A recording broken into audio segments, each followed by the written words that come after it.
रोहिणी बहुत ही गरीब थी। वह मजदूरी करके अपना पेट भरती थी। एक दिन रोहिणी काम से अपने घर लौट रही थी। रास्ते में उसे एक शिवलिंग दिखाई देता है और वह सोचती है अपनी माँ के बारे में। रोहिणी की माँ कहती थी, शिव अपने भक्तों की हर मनोकामना को पूर्ण करता है। रोहिणी ने भी शिवलिंग को देखकर प्रण लिया कि वह काम पर जाने से पहले रोज शिवलिंग पर जल चढ़ाकर जाएगी और जो भी मनोकामना होगी वह कहकर शिव को और अपने काम पर चली जाएगी। और रोहिणी अब ऐसा ही करने लगी। रोज़ सुबह नहा धोकर अपने घर से जल का लोटा लेकर शिवलिंग पर चढ़ाने के लिए आती और भगवान से अपनी मनोकामना बोलकर अपने काम पर चली जाती। खेत में काम कर रही उसकी सहेली रोहिणी से कहती है, रोहिणी, खेतों का काम तो आज ही ख़त्म हो जाएगा। कल जमींदार के घर जा रही हूँ मैं, वहाँ उन्हें मज़दूरों की ज़रूरत है। जमींदार एक नया घर बना रहा है, क्या तुम भी वहाँ काम ढूंढने के लिए मेरे साथ चलोगी? रोहिणी कहती है, हाँ, मैं भी तुम्हारे साथ चलूँगी, मुझे भी पैसों की बहुत ज़रूरत है।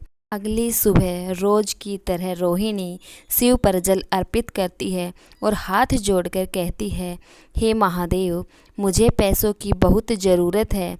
मेरे घर की छत टूटी हुई है, मुझे उसे ठीक कराना है। बारिश का मौसम भी आ गया है, आप मेरे ऊपर कृपा करें। ये कहकर रोहिणी मजदूर को लेकर जमींदार के घर चली जाती है। जमींदार कहता है, हाँ, मुझे मज़दूरों की ज़रूरत है और मैं तुम्हें 2 वक्त का खाना और 100 रुपये मजदूरी दूंगा और 40 दिन का काम है। ये सुनकर रोहिणी और उनकी सहेली बहुत खुश होती है और बोलती है, जय भोलेनाथ, आपकी कृपा बनी रहे।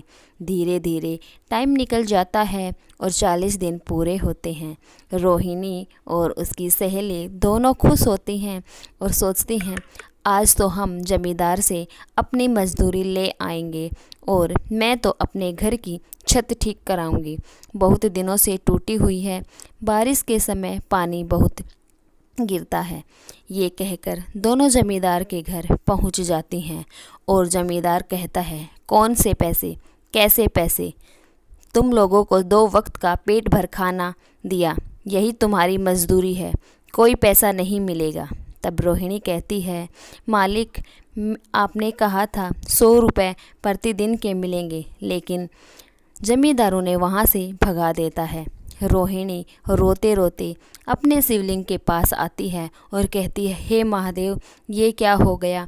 मैंने तो इतनी मुश्किल से मेहनत मजदूरी की और जमींदार मेरे सारे पैसे रख गए। ये कहकर रोहिणी ज़ोर ज़ोर से रोने लगी। तभी उसे आवाज़ आती है, बेटी उठो। रोहिणी देखती है साक्षात भगवान शिव बोल रहे हैं। शिव कहते हैं, बेटी, तुम चिंता मत करो, तुम्हें तुम्हारे मेहनत का फल अवश्य मिलेगा। तुम घर जाओ।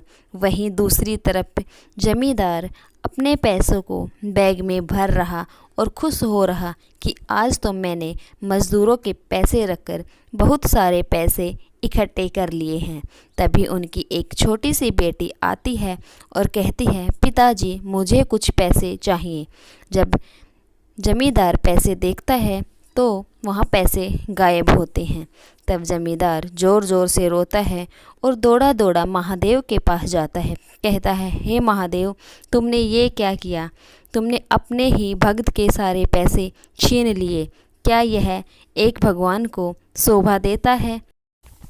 तब भोलेनाथ बोलते हैं, हे दुष्ट जमींदार, तुम्हें शोभा देता है मज़दूरों की मजदूरी खाते हुए? जाओ, जाकर सबको उनकी मजदूरी देकर आओ। जमींदार कहता है, हाँ भोलेनाथ, मैं अभी सबको उनकी मजदूरी दे दूंगा और आपका एक भंडार भी लगवाऊंगा, जिसमें जो भी भूखे लोग होंगे वह वहां आकर खाना खा सकेंगे। ये कहकर जमींदार सबसे पहले रोहिणी के घर जाता है और उन्हें उनकी मजदूरी देता है और हाथ जोड़कर माफ़ी मांगता है। इसी तरह वह सभी मज़दूरों को उनकी मजदूरी दे देता है और भोलेनाथ का भंडारा करवाता है, जिसमें जो भी भूखे हैं वो खाना खा सके। अगर वीडियो अच्छी लगे तो लाइक और सब्सक्राइब करें। जय भोलेनाथ।